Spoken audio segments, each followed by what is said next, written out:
the writing style is just not for me, and that's why none of her books are 5 stars, and I don't know if they will ever be. Back to a new video. If you're new here, hi, I'm Carol, and in this channel we talk mainly about books, sometimes about other stuff, but mainly about books.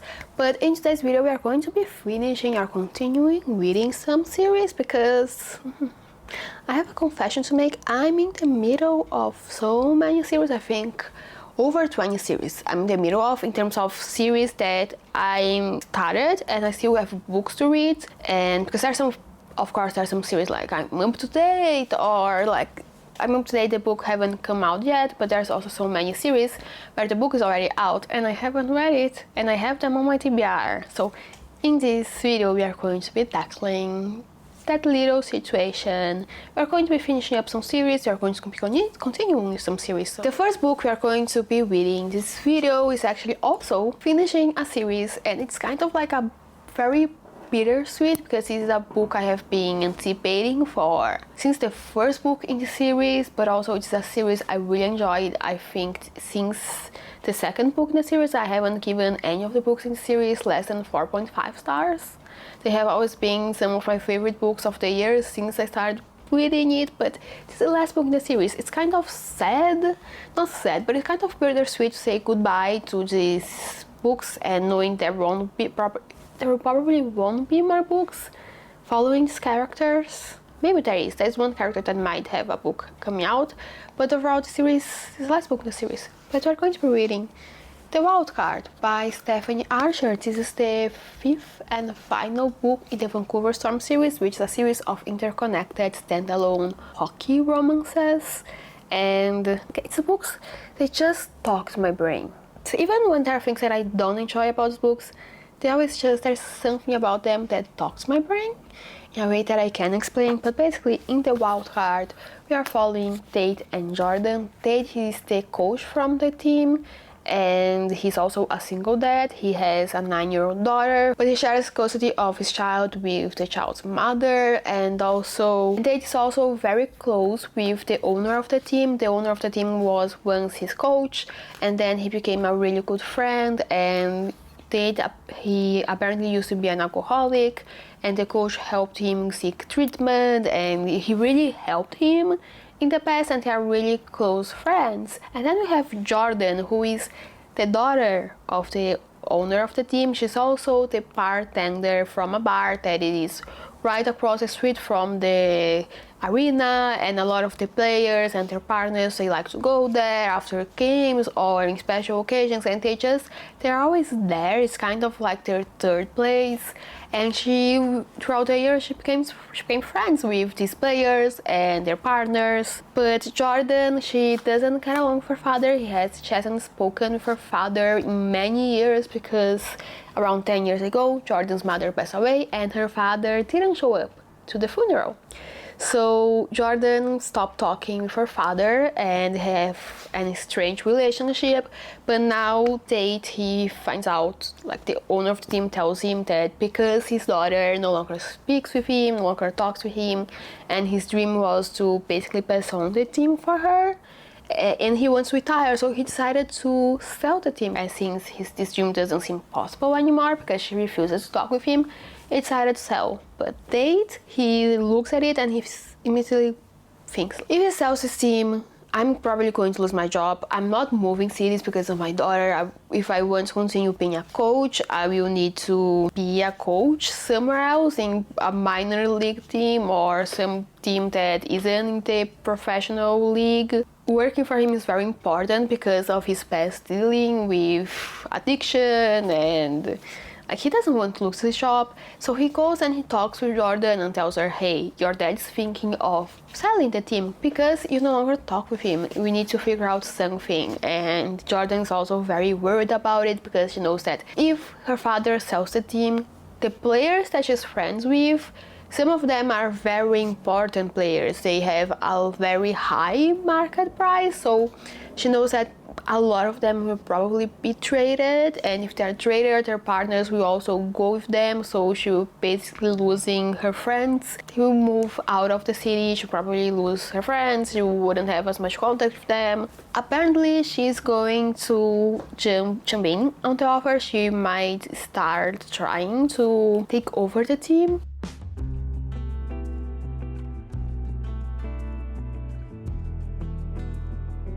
Honestly, you don't want to see where you are balanced at, because I couldn't be bothered to use the tripod today.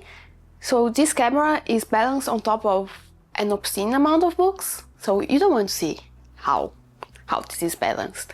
But basically, hi, you are back, because I finished reading The Wild Card, and I know there wasn't really like halfway check-in for this book, because I just binge read 99% of the book, and I really enjoyed it. For me, I think The Wild Card was a great way to end this series, a series that I enjoyed so much. I ended up giving it 4.5 stars, because we are going to get to that, why this book wasn't 5 stars, even though the 3 best books in this series have been 5 stars. But essentially, in this book, I just really enjoyed the relationship between the characters. It was a very mature romance. There was not exactly miscommunications. These characters, they really knew how to talk with each other, and just, it felt like they were adults. And the main characters, they were just very endearing, and I liked reading about them. I liked reading about their relationship.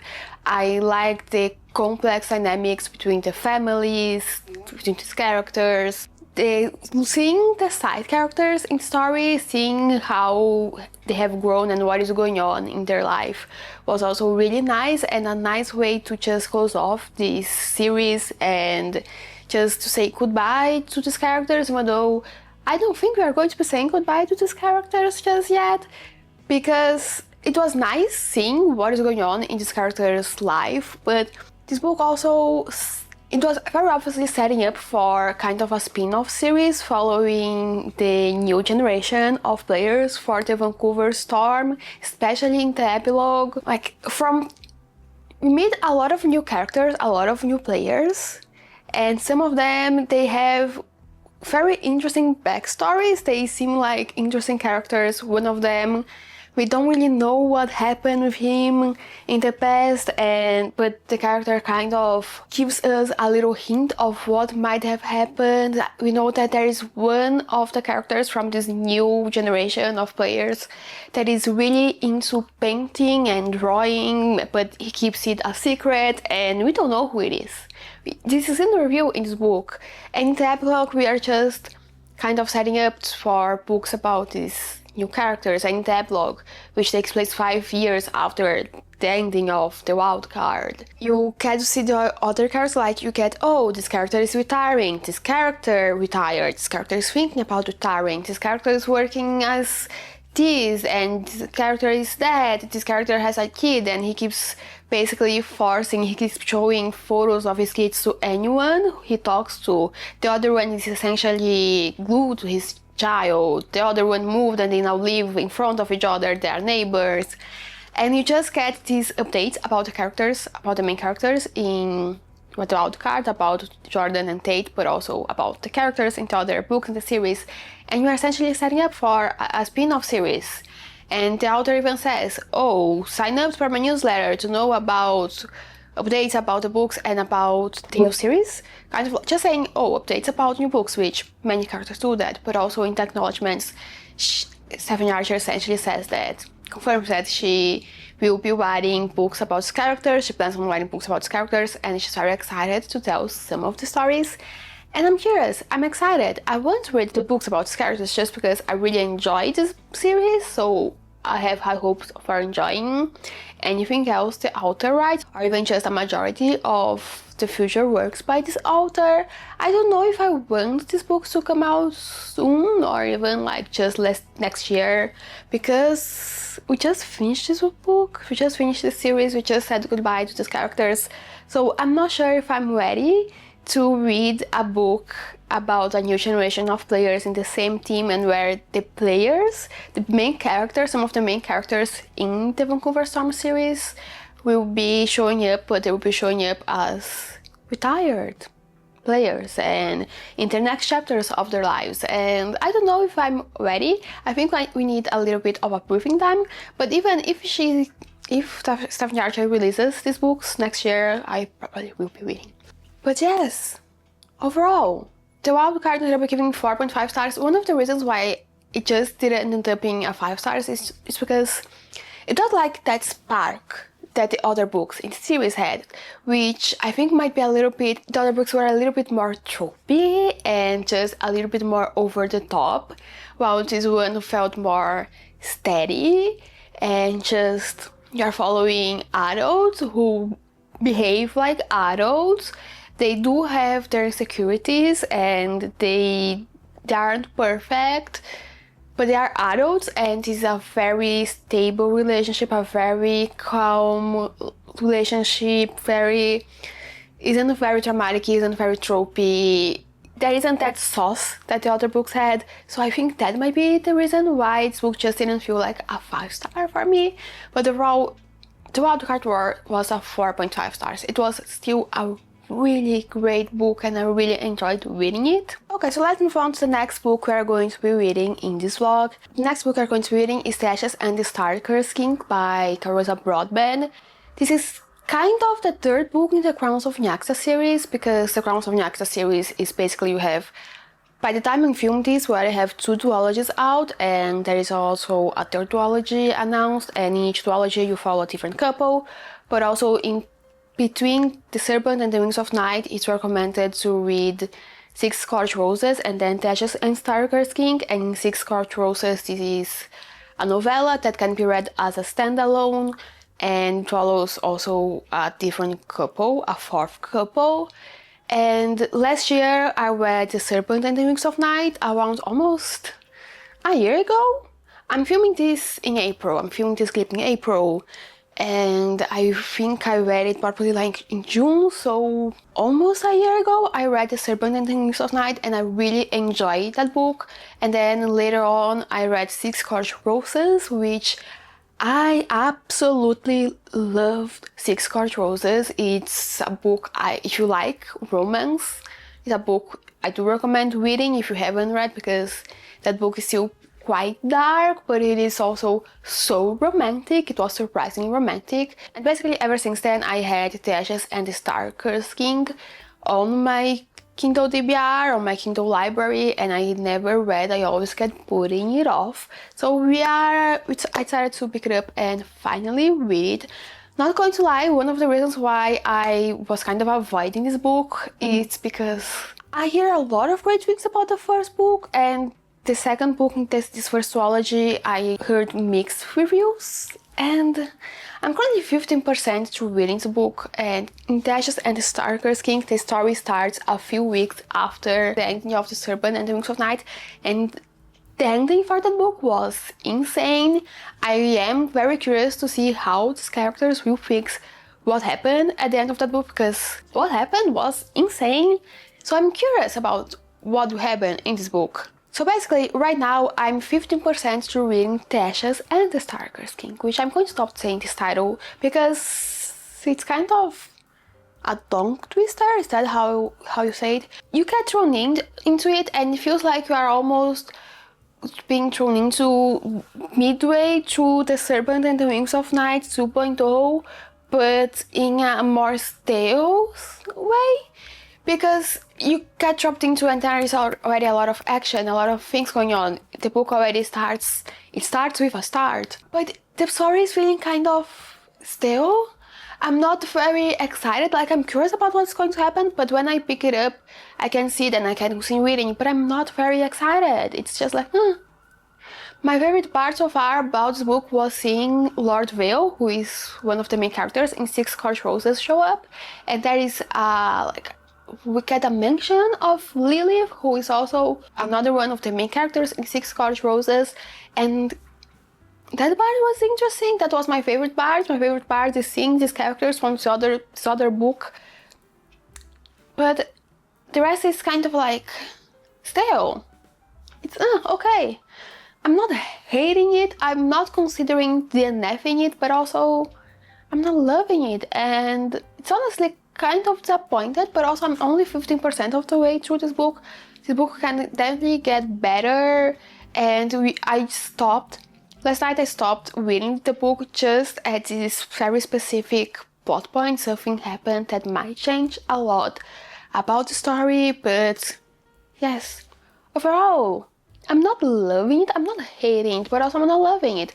I don't like the idea that this book apparently is going to be a slow burn. They have a lot, Carissa, the main characters, the main couple, they have a lot to work through, but apparently this book would be also essentially a new slow burn. Which slow burn is great, but you already had the slow burn in the first book. So in this book, if you have another slow burn, I'm already thinking that this will feel like a repetition of the first book. Because I'm not loving it, I'm not desperate to pick this book up again, even though I know I will, but I'm not desperate to pick this book up again. And I just, right before filming this clip, I was going online, I was looking for spoilers because I love spoilers, and sometimes spoilers can really make me want to read a book. So I was looking for spoilers for something that might make me want to pick the book a little bit more and have an idea of what will happen in the book. But I saw the spoilers, and the spoilers continue to give me the it's meh vibes. It's not making me excited to pick this book up. And then I think I'm going to read the last page of this book to try and motivate me to continue picking it up and continue reading it. But so far it feels like stale bread. It's not bad, but it feels like a bread that was great, and then it was sitting there on your table for 2 days, and you pick it up, and it's not bad. It's still not a bad bread. It's still an edible bread. It is still a good bread, but it is not as great as it once was, and it's feeling kind of disappointing. That's my feelings about Tasha's and the Starker King. So we are going to go back to reading, and I'm going to come back to you whenever I have any updates about this book.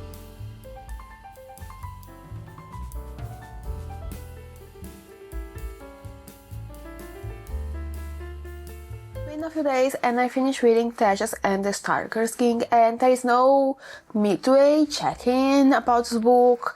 I didn't talk much about the book because honestly, throughout most of the book, my thoughts were the same as the ones from the previous clip, so it didn't make sense for me to come back here and talk to you about the book because my thoughts didn't change. And by the end of the book, I liked, but I also didn't. It's kind of like I have complicated feelings about this book because I didn't hate the book. I kind of liked the book, but I definitely expected way more for it. So in some ways I was disappointed with Tasha's and the Starker King because I feel like this book had so much potential to being better, and also the first book in this duology was just so much better than this one. I was way more entertained. I was way more curious about the world and the plot, because halfway through Tasha's and the Starker King you can already see where this is going. Because of the genre, you kind of have an idea of how this book will end, but then halfway through the book, even if you have no spoilers, you can already have an idea about where this book is going.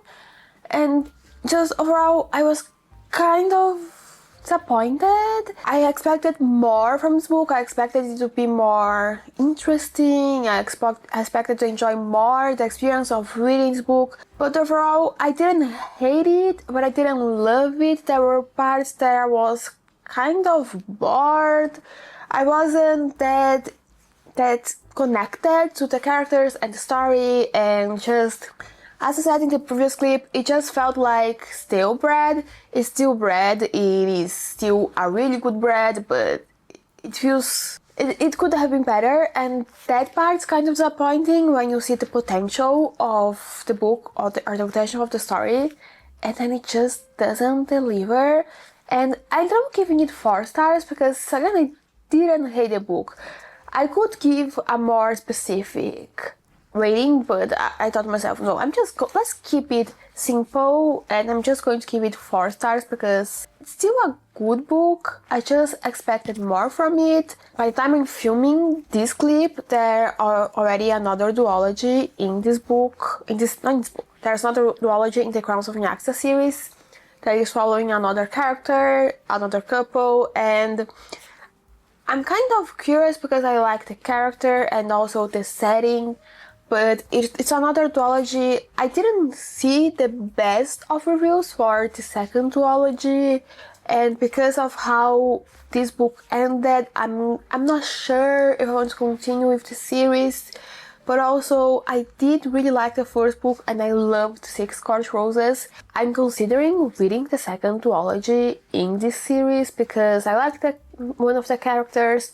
The setting might be interesting, especially considering the background of this character. But also, I haven't heard the greatest of reviews. The name of the male main character, I don't like the name of the male main character because it might not mean much in English, but if you speak Portuguese and you know the name of the male main character of the second duology in the Crowns of Nyaxa series, you might understand, but I don't love the name of the male main character. I'm not sure if I will continue reading the series. I need to sit down and think about it. Now let's move on to the next book in this reading vlog. So I started reading Yours Truly by Abby Jimenez. I finally started reading Yours Truly by Abby Jimenez, which is kind of technically a sequel to Part of Your World. It's kind of interconnected to Part of Your World. And after the last book, I wanted something different. I wanted something that wasn't as dark in terms of like aesthetic and also vibes, even though Yours Truly is kind of dark because it's kind of a more emotional read. In classic Abby Jimenez fashion, it's not just your light, fluffy rom-com. But I wanted to read Yours Truly. I've been wanting to read it for quite some time, ever since I read Part of Your Road almost 2 years ago, which that part is insane. But I wanted to read that book. It has been sitting on my TBR, my Kindle TBR for quite some time, and I should just read it.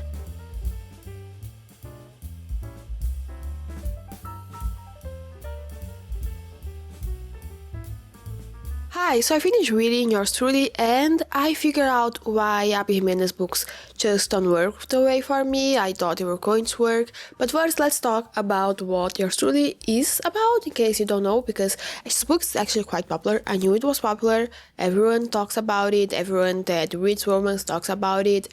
But it has over 100 reviews on Goodreads, so it is way more popular than I was imagining it to be, that I thought it was going to be, but I also knew it was quite popular because it's basically everywhere in book social media, especially for romance readers. But basically in Yours Truly, you follow Brianna and Jacob. They're both doctors at the emergency area, the emergency section of this very important hospital in Minnesota. At the beginning of the book, Jacob just he changed his job from being the head of the emergencies area, the emergency department at another hospital, to go work at the new hospital, and Brianna thinks he's there and he's trying to compete for this job that until the beginning of the book, until he got there, it was basically guaranteed that she was going to get the job. So there is a little miscommunication there, because also Jacob doesn't have the best of first days. A lot of things happen during his first day, and basically the nurses don't like him. Brianna is trying to be not be distrustful of him, but because now she thinks he's trying to take her job, she's also kind of side-eyed this new guy because of everything that happened on his first day. But then they meet and there is a little bit of the kind of bicker, but then they start getting along, and turns out Jacob, his brother, is marrying his ex-girlfriend. His whole family is kind of worried that he is not handling well, even though he honestly doesn't really... It's not that he doesn't care, but he is dealing well with the situation. But he kind of wants his family to just go back to talking with his brother, because by this moment in time, his family basically cut off his brother from their lives, and he wants his very supportive family to go back to talking with his brother to kind of get off his back a little bit. So he ends up telling them he has a girlfriend, so they kind of start thinking, okay, so he's not as, like, he's not still clinging to the idea of his ex-girlfriend who's now marrying his younger brother. And Brianna, on the other hand, she's not having the best of years because she, around a year ago, she found out her husband was cheating on her with one of her best friends, and now she's going through this very painful divorce. And her brother, Benny, they also found out that her brother has a disease. It's an autoimmune disease, and basically her brother, his kidneys no longer work and he needs a kidney transplant, and she's not having the best of years. But Jacob and Brianna, they meet, they end up getting along, they become really great friends, and one day his sister walks in on them having lunch at the janitor's closet, and they believe she is his girlfriend. So they end up striking this agreement where Brianna starts pretending she's Jacob's girlfriend in front of his family, so they kind of cut off his back, and also she's his friend, so she's going to do it because she's his friend. And it goes from friendship to more than friendship. They really like each other because Jacob is a really nice character. He's a really good person. It's a romance between these two characters. There is an element of letters because Jacob is really into writing on his diaries and writing letters. And when they start not getting along, he suffers a lot with social anxiety. This is a really big topic in this book, and he has a lot of social anxiety. When he is not really getting along with Brianna, he finds it easier for him to write to her rather than talk with her, especially because of their schedule, because of social anxiety. But he starts writing letters, and they start writing letters to each other, and that's how their relationship starts, their friendship starts. It's just writing letters to each other. And overall, I really like this book. I like the characters, I like the story, I really like the story. This aspect of the book I really enjoy, and the characters, amazing characters. They are really interesting to read about. There are elements in this book that really annoy me, especially the miscommunication. There's a lot of miscommunication in this book, and a lot of things like, people, you can sit down, be honest with each other, and all your problems will be fixed. But no, they don't talk with each other like that, honestly, for at least not when it comes to the things that are causing them to be very anxious and things that are causing problems between them. But basically there's a lot of communication in this book.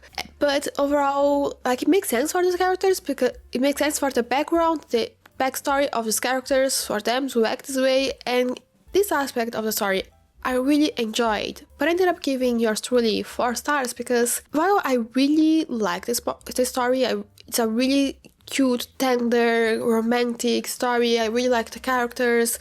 I really liked basically everything about this book except the writing. The thing about Abby Jimenez that I figured out is that while for example, I read Part of the Road, I really enjoyed that book, but there was just something that wasn't clicking for me, and then I read The Fall Risk by the author, which is a short story, and I really liked it. It wasn't a 5-star, and then it came to yours truly, and again, I really enjoyed the story, but there was something that was not clicking. There are things about Abby Jimenez that I really like. I really like her research process, the fact that she really researches about what she's writing about when she's talking about everything she talks about the book, like the big important topics, especially the ones dealing with mental health or health issues.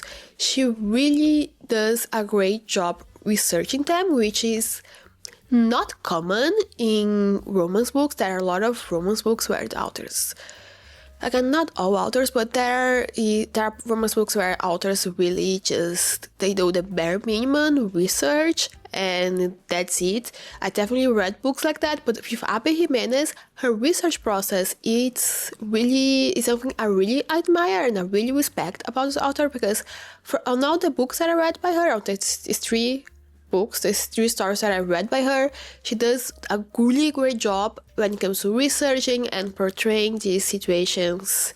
But the writing style is just not for me, and that's why none of her books are 5 stars, and I don't know if they will ever be truly a 5-star for me. While there are elements in Abby Jimenez's stories that I really appreciate and I really enjoy, the writing style is really just not for me. I really don't enjoy her writing style. And I think I said previously in this video, and I said in the video about Part of the Road, where I was like, is this because I'm really reading a translated version? No, the problem is definitely not the translation, it's just the writing style. Because Abby Jimenez's writing style, there is a lot of telling. It's not very... She tells you a lot. There is very little that is left to interpretation, or that it is kind of more subtle, or like it's just very telling, and everything is on your face. Every single feeling these characters are feeling, it's just spelled out for you, spelled out for the reader, which sometimes I feel like it feels kind of... It doesn't really make sense for the topics and the way the book is written, because the author trusts that her readers will understand what she's talking about in terms of the mental health situations and all these hard situations the characters are going through. But then the author spells out every single feeling they are feeling towards each other, and like I don't really like this kind of contrast, this situation. I don't like the writing style. I don't think it makes sense sometimes for the story. And because her books, there is a comedic vein to it, there are some moments that are quite funny. Because her books also deal with such heavy topics, I don't think it works with the writing style. Basically, I don't like Abby Jimenez's writing style. Not that it is bad, it's just not for me. And so I ended up giving yours truly 4 stars, because I really enjoyed the characters, the research process, the story. The writing style was something that just is something that I don't enjoy, something that doesn't work for me. So even when there are elements that I really enjoy in the book, I don't know if her books will ever be a 5-star for me. So yes, that's also it for this video. If you liked it, please consider leaving a like and subscribing to the channel, and I hope to see you with another one very, very soon. Bye!